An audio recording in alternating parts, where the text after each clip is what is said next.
हमारे साथ दो ऐसी शख्सियत मौजूद हैं जिन्होंने डूसू चुनाव में अपना परचम लहराया है। मेरे साथ ज्वाइंट सेक्रेटरी पद पर जीत दर्ज करने वाली दीपिका झा मौजूद हैं और कुणाल चौधरी हमारे साथ मौजूद हैं जिन्होंने सेक्रेटरी पद पर जीत हासिल की है। शुरुआत करते हैं, इनका अनुभव समझते हैं और डूसू चुनाव के ऐलान से लेकर जीत और जीत के बाद का क्या कुछ माहौल रहा है, ये सब कुछ समझने का प्रयास करेंगे। दीपिका जी, कैसा रहा ये सफर पूरा अब तक का? बहुत संघर्ष था, लेकिन मैं दिल्ली विश्वविद्यालय के हर स्टूडेंट का धन्यवाद करती हूँ कि उन्होंने मेरे संघर्ष को समझा और मुझे यहाँ तक लेकर आए। एक दूर राज्य से आकर जब दिल्ली विश्वविद्यालय में आते हो तो आप ऐसे अनजान लोगों के बीच में आते हो, आपको एक साल लग जाता है ये समझने के लिए कि कौन अपना है कौन पराया है। उस समय मुझे अखिल भारतीय विद्यार्थी परिषद मिला जो कि मेरे परिवार से बढ़कर मुझे प्यार किया और आज मैं जॉइंट सेक्रेटरी के पद पर बैठी हूँ। सामान्य परिवार से आकर बैठी हूँ, बिहार की एक छोटी सी जगह से आती हूँ। सामान्य परिवार से आकर चुनाव लड़ी, चुनाव में इतने भाई साथ में लगे, उन सबका तहे दिल से धन्यवाद है और सबकी मेहनत है। बिल्कुल। कुणाल, आपका सफर कैसा रहा? जीत से पहले की क्या कुछ तैयारियां रही और उसके बाद कैसा रहा? जीत से पहले की तैयारी काफी संघर्ष में थी और संघर्ष में अगर बात की जाए तो एक कहावत है, संघर्षों के साए में इतिहास हमारा पलता है, जिस ओर जवानी चलती है उस ओर जमाना चलता है। तो उस पर करते करते सारी चीज़ें, मतलब जो दिल्ली विश्वविद्यालय के सारे युवा साथी उन्होंने मेरा पूरा साथ और समर्थन दिया और जिन भाइयों का एडमिशन भी नहीं है उन्होंने आकर अपना पूरा योगदान दिया, काम संभाला। जैसे बड़ा कॉलेज है, एरिया वाइज कॉलेजेस बटे हुए हैं। अगर कालकाजी कैंपस में 11 कॉलेजेस हैं, साउथ में 6 हैं, नॉर्थ में है, ऐसे देहात में है, वेस्ट में है। तो एक एक कैंपस वाइज सारी चीज़ें मेरे बड़े भाइयों ने बहुत अच्छे से अपनी भूमिका निभाई और उनका धन्यवाद व्यक्त करता हूँ, उनका आभार करता हूँ और उनसे ये कहना चाहता हूँ कि सचिव की कुर्सी सिर्फ मेरी नहीं, हर उस एक छात्र की जिन्होंने मुझे वोट किया और सपोर्ट किया। बिल्कुल, बहुत जरूरी होता है कि जो आपको वोट दे रहे हैं उन्हें साल भर याद रखा जाए, चाहे हम राजनीति की बात करें या छात्र संघ चुनाव की बात करें। दीपिका, आपने जिस तरह से जिक्र किया कि छोटे से गांव से आकर यहाँ तक इस मुकाम को हासिल करना, हम लोग क्योंकि डूसू चुनाव की लगातार जब कवरेज कर रहे थे तो नतीजे जब सामने आ रहे थे तो सुबह से जो स्थिति थी, एबीवीपी के जितने समर्थक थे, कार्यकर्ता थे, वो कह रहे थे क्लीन स्वीप दे देंगे, लेकिन हमने जो नतीजे देखे 3-1। तो क्या लगता है वो जो एक सीट रह गई उसके पीछे की वजह? मुझे ऐसा लगता है कि जैसे सामने संगठन है वो चुनाव लड़ता है जाति के नाम पर, क्षेत्र के नाम पर, समाज के नाम पर, तो जो एक सीट रह गई है उसके लिए पूरे दिल्ली प्रांत को, पूरे एबीवीपी को मलाल है और उसकी हम वजह अभी समीक्षा बैठक होगी हमारी, उसमें समीक्षा करेंगे कि ये कारण क्या रहा है और अगली साल हम इतना काम करेंगे, इतनी मेहनत करेंगे कि अगली साल क्लीन स्वीप हो। कुणाल, मैं ये भी समझना चाहूंगी आपसे, क्योंकि 4 ऐसे प्रमुख पद हैं जिन पर हम कांटे की टक्कर हर साल देखते हैं। इसमें हमारे दर्शकों को आप ये भी बताइए कि जो सचिव पद की कुर्सी होती है उसका दायित्व तो क्या होता है और जब आपको ये कुर्सी मिल गई है तो उस दायित्व को आप निभाने के लिए कितने प्रतिबद्ध हैं? इस दायित्व को, सचिव पद की जो कुर्सी है, ये सिर्फ, पहले तो मैं ये कहना चाहूँगा कि ये कुर्सी सिर्फ मेरी नहीं है, हर एक स्टूडेंट की है जिन्होंने मेरे साथ और समर्थन दिया, जैसे मैंने पहले भी कहा ये बात। और दूसरा, जो अपनी जिम्मेवारी रहेगी, अगर कोई भी स्टूडेंट, कैसा भी स्टूडेंट जो कि बाहरी स्टूडेंट है, दिल्ली से बाहर का स्टूडेंट है, उसको बहुत सी समस्या आती है, पीजी फ्लैट से लेकर फ्लैट माफिया, पीजी माफिया जो कि उन्हें दबाने का प्रयास करते हैं, तो उनको दबने नहीं देने का उनको ये आश्वासन देता हूँ कि कुणाल चौधरी उनके साथ जब तक खड़ा रहेगा जब तक उनकी लड़ाई में जीत नहीं बदल जाती। महिलाओं का ऐसा मुद्दा है जो कि चाहे हम राष्ट्रीय राजनीति में बात करें, विधानसभा क्षेत्र में बात करें या फिर छात्रों की राजनीति में बात करें, बहुत जरूरी मुद्दा होता है और हमें जरूरत है कि उस मुद्दे पर दीपिका खुलकर बात करें, क्योंकि आप एक महिला होने के नाते आप बड़े पद पर पहुंची हैं। तो आपके लिए महिलाओं को लेकर क्या प्राथमिकता होगी, खास तौर पर ऐसे कॉलेजेस जो बैकवर्ड एरिया में, ग्रामीण एरिया में, कुछ कॉलेज जैसे कि मैं अदिति महाविद्यालय का जिक्र करूं, भगिनी निवेदिता का जिक्र करूं, वहां पर वुमेन सेफ्टी, बसों की हम देखते हैं कि फ्रीक्वेंसी कम रहती है, शाम को 5-5, 6-6 बजे लड़कियां जब निकलती हैं, तो इस तरह की प्राथमिकताओं के बारे में बात की जाए तो क्या आपकी लिस्ट में है? जैसे कि हमने पिछले साल मैनिफेस्टो में लिखा था कि यूनिवर्सिटी स्पेशल बसेस हम करवाएंगे और वो हमने करवाया। ऐसे 25 रूटों पर जहाँ पर बस नहीं जाती है वहां पर हमने बस लगवाई और उस पर हमने बस चालू करवाई और 25 रूटों पे आज बस काम कर रही है। उसमें भगनी निवेदिता, अदिति महाविद्यालय जैसे कॉलेजेस आते हैं। दूसरा, इस साल हमने अपने मैनिफेस्टो में लिखा है कि डीयू के जितने भी कॉलेज हैं, जो दूर हैं, जो पास हैं, जो कैंपसेस में, हर कॉलेज के बाहर पीसीआर पेट्रोलिंग होनी चाहिए ताकि कोई भी छात्रा अपने आप को अनसेफ महसूस ना करे।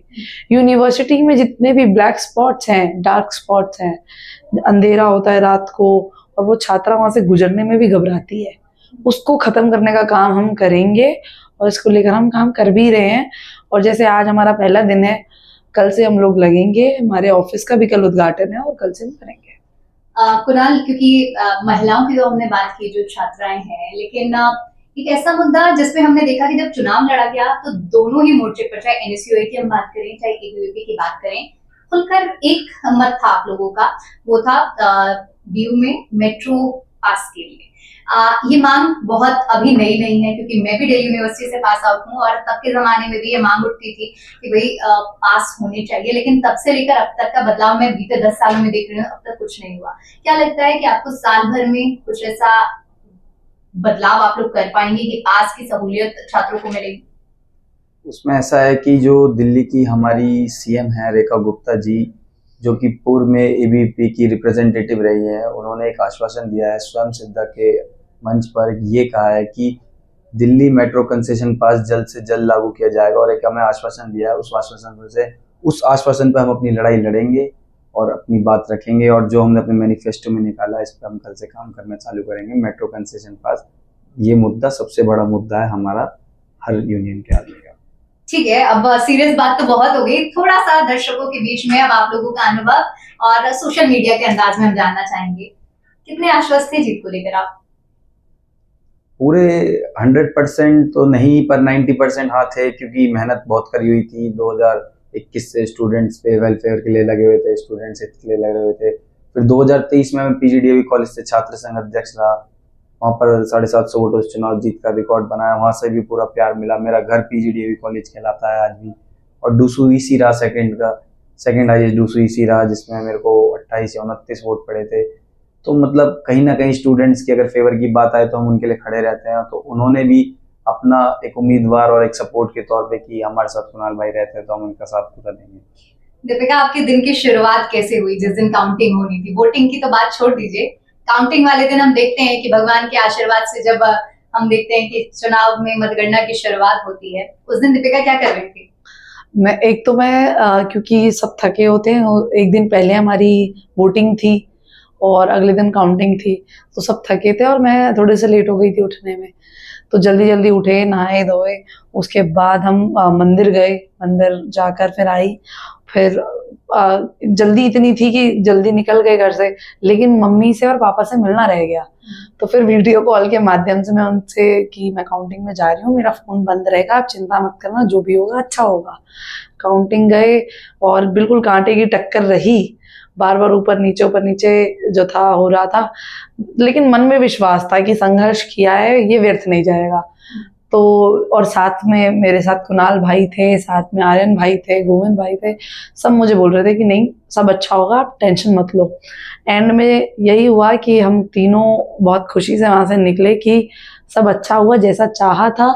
हम तीनों का संघर्ष व्यर्थ नहीं गया, हम तीनों का संघर्ष दिल्ली विश्वविद्यालय ने देखा। फिर वहां से निकले, उसके बाद जो जीवन था बहुत अलग था कि लोग आए मिले, और फिर उसके बाद से तो मैं और मेरे साथ दोनों भाई हम तो फ्री ही नहीं हो पा रहे हैं, उसके बाद तो बहुत अलग जीवन है। दीपिका ने जैसे अभी अपना एक्सपीरियंस शेयर किया, उनसे मैंने शुरुआत की कि दिन की शुरुआत कैसे हुई, लेकिन जब एक बार चुनाव के नतीजे आ जाते हैं तो सब कुछ बदल जाता है। कुणाल, क्या मोमेंट था जैसे ही आपको ऑफिशियल अनाउंसमेंट होती है कि कुणाल जीत गए हैं, उसके बाद सबसे पहले आपने क्या किया और वो सिलसिला कैसे चलता रहा? मैंने चलती काउंटिंग में जब मेरी लीड ज़्यादा हो गई थी तो मैंने साइड में जाके, पुलिस वाले आए भैया थे, उनसे एक रिक्वेस्ट की। मैंने कहा भैया मेरा फ़ोन बाहर है, आप एक बारी मेरे को कॉल मिलवा दो। तो मैंने अपनी माँ को कॉल किया और उनका बताया, तो वो काफ़ी इमोशनल हो गई और उन्होंने फिर कहा कि कोई नहीं, जीते रहो ये वो।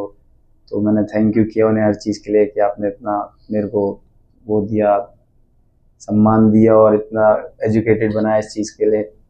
तो फिर दूसरी बार जब उन्होंने रिजल्ट अनाउंस कर दिया, तो रिजल्ट अनाउंस होने के बाद ऐसा लगा ही नहीं कि ऐसा हो भी गया। ऐसे ही होता ना कि ऐसा मतलब एक थॉट प्रोसेस ऐसा था कि एक दिन पहले या अभी तो हमने चीजें स्टार्ट करी थी और अब ये हो गई, और अब तक भी अब हम यहाँ बैठे हैं तो यकीन ऐसा भरोसा नहीं आता है। बिल्कुल सही बात है। और ये तो होता ही है कि जब हम कोई भी बड़ी उपलब्धि हासिल कर लेते हैं और मिलने के बाद वो हम एक्सपीरियंस बिलीव नहीं कर पाते काफी देर तक। दीपिका जी, मैं अब चूंकि जब हम बात कर रहे हैं, चर्चा कर रहे हैं, तो कुछ राजनीतिक पहलू पर भी मैं आपसे समझना चाहूंगी। एनएसयूआई ने 17 सालों बाद अपना एक ऐसा उम्मीदवार, महिला उम्मीदवार उतारा और जमकर हमने देखा कि किस तरह से महिला उम्मीदवार के नाम पर उन्होंने कैंपेनिंग भी की। आरोप प्रत्यारोप की राजनीति भी जमकर हुई। ईवीएम को लेकर नंदिता जोशी चौधरी ने जिस दिन वोटिंग हो रही थी उस दिन भी आरोप लगाया। क्या लगता है कि क्या वजह रही है? आपकी जीत की तो समझ ली, लेकिन विपक्षी दल की भी कुछ आपसे समझना चाहेंगे कि क्या आप कमी मानते हैं? जो अन्य संगठन की एनएसयूआई की जो राजनीति है वो रील की राजनीति है। एक भाई रील बनाते बनाते चुनाव जीतने की कोशिश करा और जीता। दूसरी बहन ने सोचा कि मैं इंस्टाग्राम पे मॉडलिंग की फोटोज डालूंगी, वीडियोस डालूंगी तो मैं चुनाव जीत जाऊंगी। उसी दूसरी तरफ विद्यार्थी परिषद रियल राजनीति करता है। उस स्टूडेंट के बीच में उन्होंने काम किया, लोगों ने हमें वोट दिया और हमें चुना। यूनिवर्सिटी का एक स्टूडेंट जानता है कि हमारे बीच से कौन उठा है। उनको लगा कि मैं मॉडलिंग करूंगी सोशल मीडिया पर तो आज का जो युवा है वो हमें लुभा लेगा। और आप यकीन नहीं मानोगे कि दिल्ली यूनिवर्सिटी में अगर सबसे ज्यादा किसी कैंडिडेट को कम वोट मिले तो अध्यक्ष पद पर उस महिला को वोट मिले हैं, सबसे कम वोट। तो उनको ऐसा लगा कि मेरी मॉडलिंग से लुभ जाएगा ये दिल्ली यूनिवर्सिटी का युवा, तो वो लुभने वाला नहीं है। वो एक ऐसे लोगों को चुनेगा जो सच में उनके बीच से रहकर उनकी आवाज बनने की कोशिश कर रहा है। सबसे कम वोट मिलने के पीछे की क्या एक वजह एनएसयूआई में ये भी मान ली कि आपसी टकराव, उमांशी लांबा, नंदिता जोशी चौधरी, एक फैक्टर ये भी बना? कहीं ना कहीं ये फैक्टर ये भी बना है। प्लस दूसरा जो जैसे बहन ने बताया कि कहीं मॉडलिंग वगैरह सब चीज़ ठीक है, कोई अपना करो, पर्सनल मैटर है उनका, हम बोलते भी ठीक नहीं लगते। पर दूसरी बात ये है कि अगर ग्राउंड पर रहकर स्टूडेंट्स के बीच में रहकर मेहनत करते, सारी चीज़ करते जैसे हमने की है, तो आज हमने उपलब्धि पाई है और उसका धन्यवाद कर रहे हैं। जैसे हर स्टूडेंट को धन्यवाद हाथ जोड़कर कर रहे हैं। अगर स्टूडेंट्स का इलेक्शन है सारा, अगर स्टूडेंट्स ही वोट नहीं डालेगा तो इलेक्शन कहाँ से होगा, जीतेगा भी कहाँ से? ठीक है, अनुभव समझ लिया सारी चीजें। अब जाते जाते 5 ऐसी प्राथमिकताएं गिनवा दीजिए जो आपके टू डू लिस्ट में है साल भर के लिए। वुमेन सेफ्टी के लिए एक ऐप लॉन्चिंग करेंगे हम लोग। पीसीआर पेट्रोलिंग रहेगी हमारी। Pink booth for women's campuses में वो करवाएंगे हम। दूसरा हमारा मेट्रो कंसेशन पास रहेगा। सबसे अहम जो है यूनिवर्सिटी स्पेशल बसेस को हम और बढ़ाने की कोशिश करेंगे। और ये तो मैनिफेस्टो की बात हो गई एबीवीपी की। दीपिका की प्राथमिकताओं में क्या है? वुमेन सेफ्टी रहेगी सबसे, क्योंकि एक छात्रा 7 बजे के बाद 6 बजे के बाद कैंपसेस में घूमने में सेफ फील नहीं करती।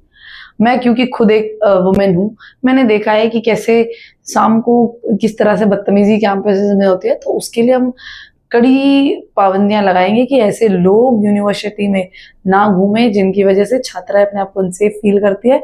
और एक अच्छा वातावरण हो कि रात को 10 बजे के बाद भी छात्रा कहे कि मेरा कैंपस है, मैं जा सकती हूँ यहाँ पर। तो इसको पूरी कोशिश करेंगे इसको बनाने की। कुणाल, आपकी टू डू लिस्ट में पर्सनल अगर हम बात करें एबीवीपी के मैनिफेस्टो से अलग, पार्टी लाइन की विचारधारा से अलग, कुछ ऐसी होती हैं प्राथमिकताएं जो पर्सनल लेवल पर होती है कि अगर मुझे कोई अचीवमेंट मिलती है तो ये बदलाव मैं करूं, तो आपकी ऐसी प्राथमिकताएं? पहले तो जैसे कि बहुत से कॉलेजेस में पैड वेंडिंग मशीन लगी हुई है for the girls, but they are not working properly. तो उनको पहले तो सबसे पहले उन पर सुधार लाना चाहूँगा। जिन कॉलेजेस में नहीं है उनको लगवाना चाहूँगा अपने पर्सनल लेवल पे। दूसरा बात अगर हम स्टूडेंट्स की करते हैं तो कहीं ना कहीं जो हमारे कॉलेजेस के अंदर जो वर्कर्स रहते हैं उनका कहीं ना कहीं पूरा सहयोग रहता है स्टूडेंट्स को चलाने के लिए, कॉलेज रन करने के लिए। तो जो कॉलेज गार्ड गेट पर रहते हैं, हर कॉलेज के गेट पर गार्ड रहते हैं, पर उनके लिए गर्मियों में कूलर नहीं होता। तो पर्सनल लेवल पे उनके लिए कूलर लगवाने का प्रयास करेंगे। और आज ही हम तीनों बैठे हुए थे तो हमारी सहमति से ऐसा हुआ है, हम तीनों का सहमति रही कि हम एक भगत सिंह की मूर्ति भी जल्दी स्थापित करेंगे। इसके अलावा कुछ और बातें जो अब तक सवाल मेरी तरफ से रह गया हो और आप लोग बोलना चाहते हो हमारे दर्शकों को? हम लोगों ने एक लंबा संघर्ष किया है और हम यहाँ तक पहुंचे हैं। हम लोग आगे भी ऐसे ही संघर्ष करेंगे आप लोगों के लिए। बस आप लोग साथ देते रहना और हमें आगे बढ़ाते रहना और हम आपके साथ चलते रहेंगे। कुणाल, आप दर्शकों के लिए मैं तो पहले तो बहुत बहुत हाथ जोड़कर उनका धन्यवाद करना चाहूँगा, जिन्होंने मुझे इस मुकाम पर लाकर खड़ा कर दिया। कहीं ना कहीं हमने उनका दिल से बातें करी हैं और दिल से जुड़े रहे हैं, तो उन्होंने इतना साथ और समर्थन दिया। और जो मेरे भाई दिल्ली यूनिवर्सिटी के स्टूडेंट्स बाहर के थे, जो मेरे सपोर्टर थे, उनका हाथ जोड़कर धन्यवाद व्यक्त करता हूँ कि उन्होंने इतना साथ और समर्थन दिया। और उनसे एक बात ये मैसेज वीडियो के द्वारा कहना चाहता हूँ कि जो ये सेक्रेटरी पद है मेरा, ये जो कुर्सी है सिर्फ मेरी अकेले कुणाल चौधरी की नहीं, आप सब इसके हकदार हो। तो उम्मीद करते हैं कि ये बातचीत और इनका अनुभव सुनकर आपको एक अच्छा एक्सपीरियंस हुआ होगा, क्योंकि हर कोई जानना चाहता है कि जीत से पहले, जीत के बाद क्या कुछ रहा है और जिन्होंने जीत दर्ज की है उनकी प्राथमिकताएं और टू डू लिस्ट में क्या है। फिलहाल के लिए इस लाइव सेशन में इतना ही। हमें दीजिए इजाजत। नमस्कार और आप लोगों का बहुत बहुत धन्यवाद हमारे साथ जुड़ने के लिए।